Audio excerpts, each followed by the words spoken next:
Hello students, कैसे हैं आप सभी। आई होप सभी अच्छे होंगे। ठीक है भाई, तो हम जो कल कर रहे थे, क्वेश्चन करवाया था है ना एक, और एक मैंने दिया था आपको एक क्वेश्चन करने के लिए। तो जो करवाया था वो समझ में आ गया होगा आप सभी को, है ना। कोई डाउट हो तो बता देना। और क्वेश्चन नंबर 2 मैंने आप सभी को दिया था, ठीक है। और तो जब तक मैं ये वीडियो बना रही हूँ ना, तब तक मेरे पास आया नहीं किसी का आंसर, ठीक है। कोई बात नहीं, मैं इसका सॉल्यूशन बता देती हूँ, क्योंकि मे भी हो सकता है कि बच्चों ने वीडियो देखा ना हो तब तक। ठीक है भाई, चलें सॉल्यूशन देखें आप इसका। क्वेश्चन था आपका कि calculate the kinetic energy of recoil electron, यानी कि रिकॉइल इलेक्ट्रॉन की काइनेटिक एनर्जी आपको फाइंड आउट करनी है कॉम्पटन स्कैटरिंग में, if the wavelength of photon is 3 angstrom and scattering angle is 90 degree. ठीक है, तो आपको फाइंड आउट करनी है। सबसे पहले तो गिवन लिख दें आप कि क्या क्या गिवन है। गिवन है वेवलेंथ ऑफ फोटोन, है ना, यानी कि वेवलेंथ ऑफ कौन से वाले फोटोन की, if the wavelength of photon is 3 angstrom and scattering angle is 90 degree. तो ये जो आपकी वेवलेंथ है, ये है आपकी कौन से वाले फोटोन की, इंसिडेंट फोटोन की है। मेरे को जहाँ तक ध्यान है, शायद मैंने लास्ट वीडियो में शायद इसको स्कैटरिंग फोटोन की वेवलेंथ बता देता, तो वो शायद जाते जाते गलती हो गई होगी जल्दी जल्दी में। तो भाई ये जो वेवलेंथ है, if the wavelength of photon, ठीक है, एक पर्टिकुलर फोटोन की उसने कही है। अगर वो स्कैटरिंग का देगा ना, तो वो नाम देगा या सिचुएशन देगा, और ऐसी कुछ सिचुएशन इसमें दिख नहीं रही है।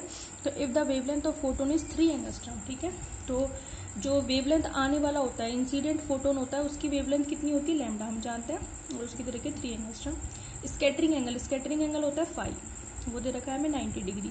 क्या फाइंड आउट करना है हमें फाइंड आउट करना है kinetic energy of recoil electron, ये हमें फाइंड आउट करना है। समझ में आ गई बात। अच्छा, सबसे पहले तो सॉल्यूशन में देखें आप इसका। हम जानते हैं कि सबसे पहले तो ये देख लें कि kinetic energy of recoil electron होती क्या है, ठीक है। Kinetic energy of recoil electron कितनी होती है, भाई काइनेटिक रिकॉइल इलेक्ट्रॉन की काइनेटिक एनर्जी। भाई ये फोटोन आया, इलेक्ट्रॉन से टकराया, रेस्ट इलेक्ट्रॉन से, फोटोन यहाँ चला गया, इलेक्ट्रॉन यहाँ चला गया, और ये एंगल फाई है और ये एंगल थीटा है ना, हम जानते हैं। तो ये एच न्यू फोटोन आया, ठीक है, इसने अपनी एनर्जी किसको दे दी, एच न्यू डैश इसको दे दी, स्कैटरिंग को। तो बाकी कितनी बची, h nu minus h nu dash ही तो बची। तो ये काइनेटिक एनर्जी किसकी हो गई, रिकॉइल इलेक्ट्रॉन की हो गई। और जहां हमने रिकॉइल इलेक्ट्रॉन का एक्सप्रेशन पढ़ा है, जो मैंने पूरा ड्राइव करवाया है इसको, वहां पे भी हमने ऐसे ही कहा था कि आने वाले फोटोन ने कुछ एनर्जी इलेक्ट्रॉन को दी, इलेक्ट्रॉन ने उसको एब्जॉर्व की, और एब्जॉर्व करने के बाद उसने क्या किया, कुछ एनर्जी फोटोन के रूप में निकाल दी, और बाकी की रिमेनिंग एनर्जी जो किसकी होगी, इलेक्ट्रॉन की होगी। समझ में आ गई। तो ये अच्छा, ये एनर्जी कोई जरूरी नहीं है कि कॉम्पटन इफेक्ट में हर बार मिले। अगर इलेक्ट्रॉन को एनर्जी नहीं मिलेगी तो ये मूव नहीं करेगा। इसका मतलब ये है कि इसने जितनी भी एनर्जी ली, वो सारी की सारी इसने किसको दे दी, फोटोन को दे दी। तो उस केस में इसकी एनर्जी कुछ होगी नहीं, जीरो होगी। समझ में आ रही बात आपको, समझ में आ गई। ठीक है, अब देखो kinetic energy of recoil electron कितनी होती है, H nu minus h nu dash. H को आप कॉमन ले लो, न्यू माइनस न्यू डैश, यानी कि एच न्यू तो आने वाले फोटोन की है, H nu dash scattering photon की है। तो जो रिमेनिंग एनर्जी है वो कितनी है, H nu minus h nu dash, और वही किसकी एनर्जी है, रिकॉइल इलेक्ट्रॉन की एनर्जी है। समझ में आ गई। तो आपको न्यू तो कुछ दे नहीं रखा, तो इसका मतलब आपको उसको कन्वर्ट करना पड़ेगा किसमें, लैम्डा में, है ना। तो एच और सी दोनों में आएगा, सी अपॉन लैम्डा डैश। सी को मैं कॉमन ले रही हूँ, अंदर कितना बचेगा, 1 upon lambda minus 1 upon lambda dash. समझ में आ रही है बात आपको। तो हमारे पास क्या है, एच है, सी भी है हमारे पास, लैम्डा भी है हमारे पास क्या नहीं है, हमारे पास लैम्डा डैश नहीं है भाई। ठीक है, तो अब आपके दिमाग में क्या आएगा कि हम लैम्डा डैश कैसे निकालेंगे। तो भाई हम सीधा स्विच करेंगे कॉम्पटन इफेक्ट के ऊपर, ठीक है। Since according to Compton scattering formula, हम जानते हैं Compton scattering formula. Compton effect को समझने के बाद हमने सबसे पहला काम यही किया था कि Compton scattering formula find out किया था। कितना आया था, lambda dash minus lambda is equal to h upon m naught c 1 minus cos phi, है ना। ये तो मैंने बेसिक फॉर्मूला बताया है। अदरवाइज हम जानते हैं फॉर्मूला ये होता है lambda dash minus lambda 0.0242 angstrom में होता है ये, और 1 माइनस कॉस फाई। समझ में आ रही बात आपको, ठीक है भाई। ठीक है, अब देखो यहाँ पे आप बता देना since h upon m naught c is equals to Compton wavelength, ये हम कैलकुलेट भी कर चुके हैं पहले, कॉम्पटन वेवलेंथ, और ये कितनी होती है 0.0242 एंगस्ट्रम फिक्स होती है, हम पहले से जानते हैं इसको, ठीक है भाई। अब देखिए मुझे क्या निकालना है, लैम्डा डैश, तो कैसे निकालूँ मैं लैम्डा डैश, लैम्डा को उधर ले जाओ, लैम्डा प्लस 0.0242 1 माइनस कॉस 5, मेरे पास लैम्डा भी है, मेरे पास 5 भी है, फटाफट कैलकुलेट कर लो। Lambda dash is equal to lambda कितना दे रखा है 3 एंगस्ट्रम, ठीक है भाई। 3 एंगस्ट्रम मतलब इसकी वैल्यू रख लो 3 एंगस्ट्रम को आप, तो ये हो गई आपकी 3 एंगस्ट्रम में ना, प्लस पूरा एक्सप्रेशन आपका एंगस्ट्रम में ही चल रहा है यहाँ पे, तो आप 3 को डायरेक्ट रख सकते हैं यहाँ पे, तो जो आपका आंसर आएगा वो भी एंगस्ट्रम में ही आ जाएगा, ठीक है। तो कंफ्यूज ना हो, इसको यहाँ पे 10⁻⁻10 रखें, क्योंकि आपको पता है कि ये 0.0242 भी एंगस्ट्रम में ही है, मैंने इसमें कहीं पे भी 10⁻⁻10 नहीं लिखा है, तो जो ये लैम्डा डैश आएगी वो भी एंगस्ट्रम में आ जाएगी आपकी, समझ में आ रही बात आपकी। और फिर एक साथ ही रख लेना 10⁻⁻10, ठीक है। तो ये 3 हो गई प्लस 0.0242 1 माइनस कॉस 5, कॉस 90 की वैल्यू कितनी होती है 0 होती है, तो ये 1 ही बच गया आपके पास, है ना। तो लैम्डा डैश कितना आ गया आपके पास, लैम्डा डैश आ गया 3.0242 एंगस्ट्रम। तो अब जहाँ पे भी आप लैम्डा डैश रखोगे ना, वहाँ पे आप रख लेना क्या 10⁻⁻10। तो ये मेरी इक्वेशन नंबर 1 थी, और ये हो गई 2। मेरा काम क्या है कि लैम्डा डैश की वैल्यू कहाँ रख देनी है, यहाँ पर रख देनी है, और लैम्डा की वैल्यू रख देनी है, समझ में आ गई बात आपको। सी की रख देनी है, एच की रख देनी है, और आपको इलेक्ट्रॉन की रिकॉइल काइनेटिक एनर्जी निकालनी, रिकॉइल इलेक्ट्रॉन की, समझ में आ गए। इतना काम तो आप कर लोगे ना, आप एच की वैल्यू रख देना, सी की वैल्यू रख देना, लैम्डा आपको दे ही रखा है और लैम्डा डैश मैंने निकाल दिया, और आपको क्या करना है, आपको फाइंड आउट करनी है कि काइनेटिक एनर्जी रिकॉइल इलेक्ट्रॉन की कितनी होगी। आंसर मैं आपको बता देती हूँ कितना है। अब जो सॉल्व करेगा इसको, उसका अपने आप आंसर निकल आएगा, और जो सॉल्व करेगा नहीं करेगा तो उसको क्या मिलेगा, कुछ नहीं मिलेगा। तो आंसर आएगा इसका 33.12 इलेक्ट्रॉन वोल्ट। समझ में आ गई बात आपको सभी को, ठीक है। तो ये आपका आंसर है 33.12 इलेक्ट्रॉन वोल्ट। या तो कोई बच्चा सीरियस होगा पढ़ाई को लेकर के, वो तो इसको पहली बार में कर लेगा बिना मेरे सॉल्यूशन के देखे, अदरवाइज कोई बच्चा ठीक है नहीं हुआ कोई दिक्कत नहीं है, तो आप अपने टॉपिक पे वापस जाओ, समझो, फिर करो, फिर भी नहीं होता सॉल्यूशन देखो, ठीक है। 1-2 बार क्वेश्चंस आपके प्रैक्टिस में आ जाएंगे तो होने लग जाएंगे। अगर किसी से नहीं भी हो रहा है क्वेश्चन तो घबराने की ज़रूरत नहीं है भाई, घबराने से कुछ भी नहीं होता, बस ये कि चीज़ों पे फिर अपनी पकड़ बनाना शुरू करो।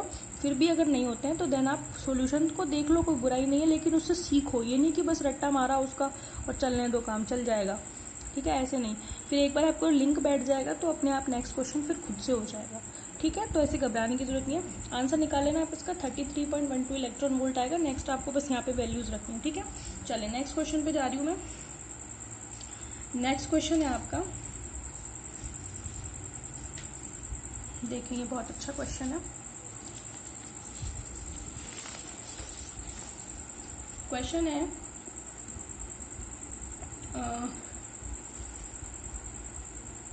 वेवलेंथ आपको दे रखी है 0.0708 एंगस्ट्रम, ठीक है। ये आपकी फोटोन की वेवलेंथ है ना। यहाँ पे मैं लिख रही हूँ, स्टार्टिंग में रह गया, wavelength of photo is this, ठीक है। Wavelength of photon is this and this photon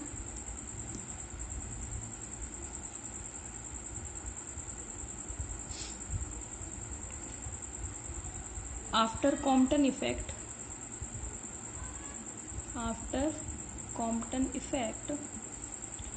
scattered, ये है वेवलेंथ ऑफ फोटोन। कौन सा, इंसिडेंट फोटोन की बात कर रहा है ये। Wavelength of photon is this. अब कॉम्पटन इफेक्ट हो जाता है, उसके बाद फोटोन जो है वो स्कैटर्ड होता है, स्कैटर्ड एट एन एंगल, कितना एंगल है 90 डिग्री, ठीक है, by a rest free electron. समझ में आ गई, अब समझ में आ गई होगी कि ये फोटोन इतने एंगस्ट्रम का जब किसी रेस्ट फ्री इलेक्ट्रॉन से टकराया तो 90 डिग्री एंगल पर स्कैटर हुआ। समझ में आ गई बात आपको। आगे है कैलकुलेट कैलकुलेट द वेवलेंथ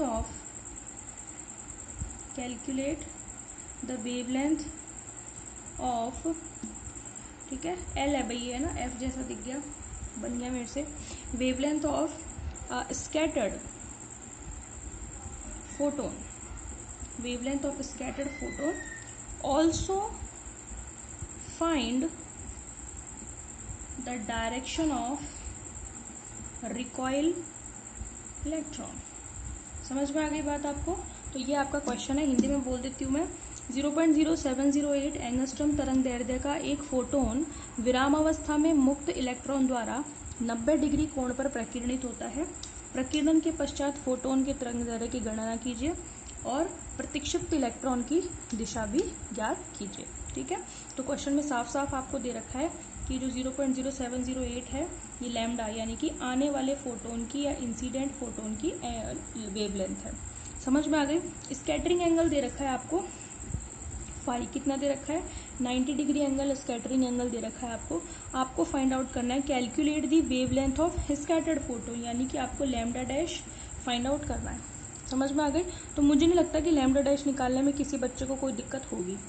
ठीक है, लैम्डा डैश वाला काम तो आप खुद ही करेंगे, यानी कि आप सभी बच्चे क्या करेंगे, लैम्डा डैश की वैल्यू फाइंड आउट करेंगे कॉम्पटन स्कैटरिंग फॉर्मूला में रख करके। समझ में आ गई बात?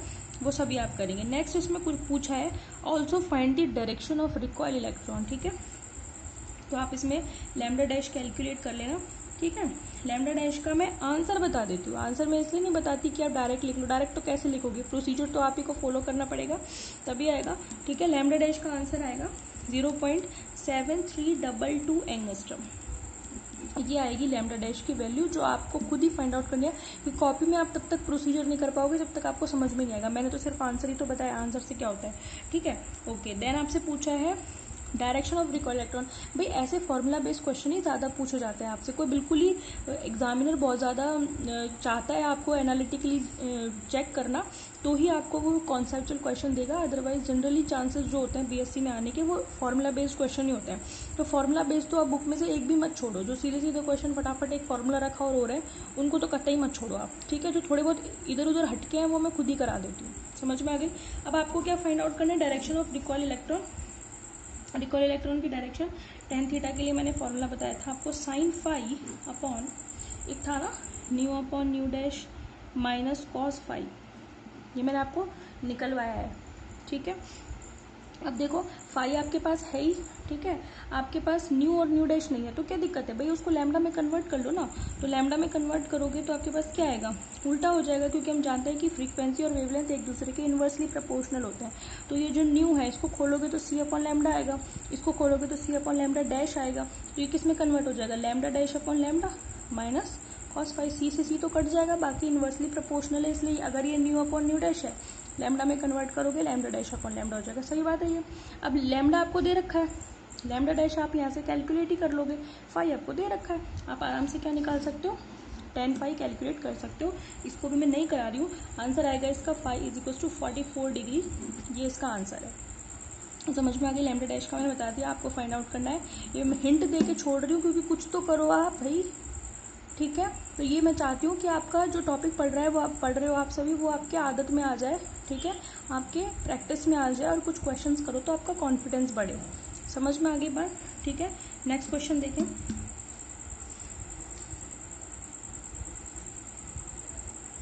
चलिए नेक्स्ट क्वेश्चन है आपका, मैं बोल देती हूँ हिंदी में पहले। 100 किलो इलेक्ट्रॉन वोल्ट, ठीक है, ऊर्जा का एक फोटोन विरामावस्था में स्थित मुक्त इलेक्ट्रॉन द्वारा प्रतिकर्षित होता है।